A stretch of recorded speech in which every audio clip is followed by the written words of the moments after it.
1장 22절에서 23절 말씀을 근거로 교회가 필요한 사람으로 사는 습관을 가집시다 라는 제목으로 여러분들과 은혜를 나누고자 합니다.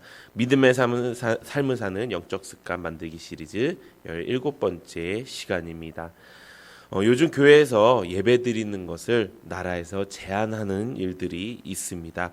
그러면서 많은 신앙인들 가운데 교회에 대한 여러 가지 생각과 의견들이 나오고 있습니다. 교회 안에서 신앙생활을 잘하는 것이 바른 것이다 라고 말씀하시는 분들도 있지만 그렇지 않은 분들도 있습니다. 많은 그리스도인들이 신앙생활은 하고 있지만 교회에 대한 생각은 회의적일 때가 있습니다. 왜 교회에만 하나님이 계시다고 말을 하는가? 하나님은 어디에도 계신 것이 아닌가? 그러니까 나는 그런 하나님과 내가 있는 곳에서 교제를 하겠다. 나와 하나님과의 관계는 단독적인 만남이고 단독적인 관계이기 때문에 나는 어디에서도 있는 그 하나님께 예배드리면 되는 거 아니냐. 그것이 내가 믿음을 지키는 것이 아니냐. 교회는 더 이상 나의 신앙에 도움이 되지 않는다라고 말씀하시는 분들도 계신다는 것입니다. 하지만 저는 그것을 제대로 된 신앙이라고 말씀드릴 수가 없습니다. 왜냐? 혼자 할 수 있다고 생각하는 신앙, 또 교회 없이 가능하다고 생각하는 신앙은 언젠가 마귀의 표적이 되어 결국 그 신앙을 잃어버릴 수 있게 되기 때문이라는 것입니다. 신명기 25장에 이렇게 기록되어 있습니다. 신명기 25장 18절 우리 함께 읽어보도록 하겠습니다. 시작. 곧 그들이 너를 길에서 만나 내가 피곤할 때에 내 뒤에 떨어진 약한 자들을 쳤고 하나님을 두려워하지 아니하였느니라. 개인주의 신앙은 우리를 하나님과 함께하는 사람들로부터 분리시키고 마귀의 밥이 되게 만들기 때문에 혼자서 하는 신앙은 결코 힘을 낼 수가 없다는 것입니다. 우리는 하나님을 믿는 사람입니다. 그러면 하나님을 믿는 사람들과 함께 있어야 그 마귀를 이길 수 있다는 것입니다. 그렇게 함께 있는 것이 어디입니까? 바로 교회라는 것입니다. 지난주 금요일 날 김동규 목사님께서 말씀하신 것처럼 교회는 에클레이시아, 교회는 하나님이 부르신 이들이 모인 모임이라고 하는 것입니다. 그렇기 때문에 우리가 그 모임 가운데 있을 때 우리는 혼자 있을 때는 약하지만 우리가 함께 있을 때는 강하여져서 우리가 마귀를 이길 수 있게 될 줄로 믿습니다. 교회는 예수님의 몸이고 그 기초 단위는요 개인이 아니라 셀이기 때문이라는 것입니다. 그래서 교회는 개인이 아니라 공동체가 되는 것이고요. 그렇게 될 때 우리는 마귀를 이길 수 있습니다. 그래서 우리가 필요한 것은 무엇입니까? 내가 교회가 필요한 사람이구나 라는 것을 생각하는 여러분들 되시기를 바랍니다. 우리 전도서 4장 12절 함께 읽어보도록 하겠습니다. 시작. 한 사람이면 패하겠거니와 두 사람이면 맞설 수 있나니 세 겹줄은 쉽게 끊어지지 아니하느니라. 한 사람이면 패하겠지만 두 사람이면 맞설 수 있고요. 세 사람이면 끊어지지 않는다는 것입니다. 교회 안에서 우리가 함께 할 수 있을 때 결국 우리는 우리 인생 가운데 찾아오는 그 마귀의 계략 가운데 우리는 승리할 수 있고요. 그 마귀를 이길 수 있는 것입니다. 그렇기 때문에 나 혼자 할 수 있다라고 생각하는 그 신앙을 버리고 우리에게 반드시 교회가 필요하다는 그 영적 습관을 가지시는 여러분들 되시기를 바랍니다. 그러면 어떻게 우리는 교회가 필요하다는 그 영적 습관을 가질 수 있을까요? 우리가 인정하는 모습이 필요하다는 것입니다. 첫 번째, 우리에게 필요한 것은 다 교회에 있음을 인정해야 될 줄로 믿습니다. 오늘 본문 에베소서 1장 22절에서 23절 우리 함께 읽어보도록 하겠습니다. 시작. 또 만물을 그의 발 아래 복종하게 하시고 그를 만물 위에 교회의 머리로 삼으셨느니라. 교회는 그의 몸이니 만물 안에서 만물을 충만하게 하시는 이의 충만함이니라. 아멘. 결국 우리가 바라는 것이 무엇입니까? 이 땅에서도 그렇고 저 천국 가서도 그렇고 우리가 원하는 것은 충만함일 것입니다. 이 땅에서 원하는 충만함은 우리가 주신 것들 가운데서 충만하게 누리면서 사는 것이고 저 천국의 충만함은 우리가 하나님의 영을 가득 채워져서 우리가 건강한 영의 모습으로 저 천국 가서 사는 것, 그것이 우리가 말하는 충만함일 것입니다. 그런데 충만함이 어디에 있다고 이야기합니까? 교회에 있다고 이야기하는 것입니다. 하나님은 나를 충만하게 하시는 분이십니다. 그래서 그것을 어떻게 우리에게 주셨느냐? 또 그 만물을 그의 발 아래 복종하게 하시고 그를 만물 위에 교회의 머리로 세우셨다는 것입니다. 예수님을 우리 가운데 보내주셨는데 그 만물을 그 예수님의 발 아래 복종하게 하셨고요. 그 만물 위에 교회의 머리로 예수님을 세우셨다는 것입니다. 그래서 나를 충만하게 하시는 것은 예수 그리스도인 줄로 믿습니다. 그래서 예수 그리스도가 교회의 머리로 세워졌다는 것은 우리가 충만하게 되는 방법이 교회 안에 있음을 기억하시기 바랍니다. 그것을 인정하시기 바랍니다. 그래서 내가 필요한 것을 어디서 찾습니까? 내가 필요한 것을 세상에서 찾는 사람이 아니라 교회 안에서 예수님 안에서 찾는 사람이 되어야 되는 줄로 믿습니다. 우리는 때로는 신앙생활을 할 때 교회 안에서의 얻을 수 있는 것, 또 세상에서 얻을 수 있는 것을 분리시키고 생각을 할 때가 있습니다.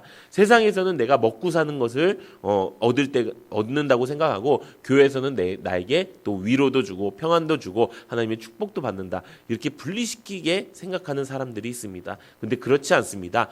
모든 만물은요 예수님의 발 아래 있고요.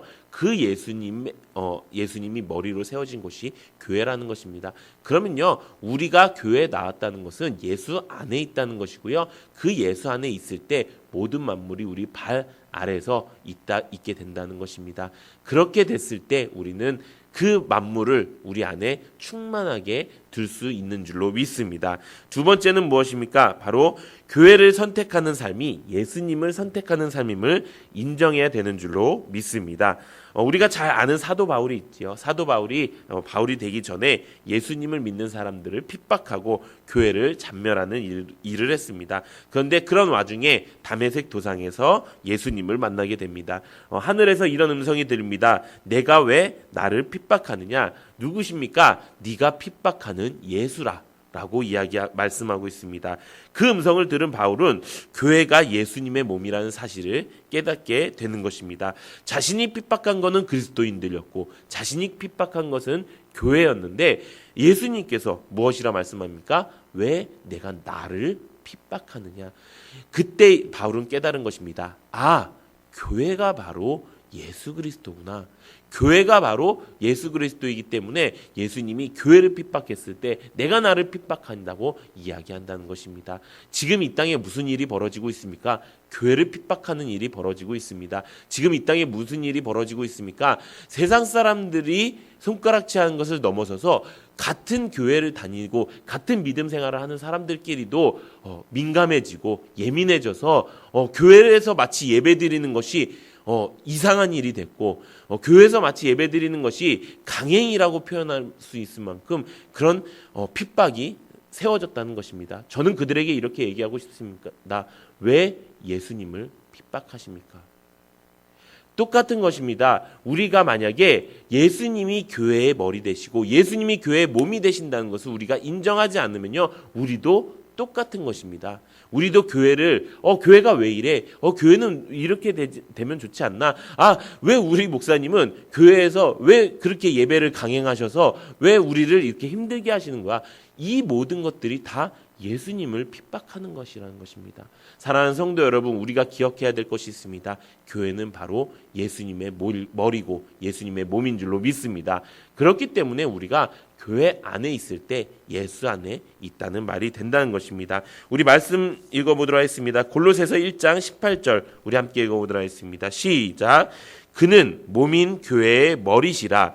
그가 근본이시요 죽은 자들 가운데서 먼저 나신 이시니 이는 친히 만물의 으뜸이 되려 하심이요. 아멘. 골로새서 1장 24절 우리 함께 읽어보도록 하겠습니다. 시작. 나는 이제 너희를 위하여 받는 괴로움을 기뻐하고 그리스도의 남은 고난을 그의 몸된 교회를 위하여 내 육체에 채우노라. 아멘. 어떤 사람들은 교회와 예수님이 별개라고 생각하는 사람들이 있습니다. 그렇지만 우리 말씀에 있듯이 교회는 예수님의 몸인 줄로 믿습니다. 우리가 이것을 인정하는 것입니다. 그리고 그리스도인들은 예수 안에서 신앙생활을 하는 것이 정상이라는 것을 인정하시기 바랍니다. 우리는 누구나 이렇게 얘기합니다. 예수님 믿는 사람이 그리스도인이다. 그렇다면 이렇게 얘기할 수 있습니다. 우리는 교회에 나오는 사람이, 예수 안에 있는 사람이, 교회 안에 있는 사람이 예수 그리스도라고 이야기할 수 있다는 것입니다. 그렇기 때문에 지금 우리에게 필요한 것이 무엇입니까? 우리에게 필요한 것은 교회가 우리의 신앙생활에 방해가 된다. 교회가 교회가 타락해서 이 땅을 더욱더 물들인다, 병들게 한다. 또 교회가 교회 안에 있는 것보다 내가 혼자 신앙생활하는 것이 더 하나님과 깊은 교제를 할 수 있다.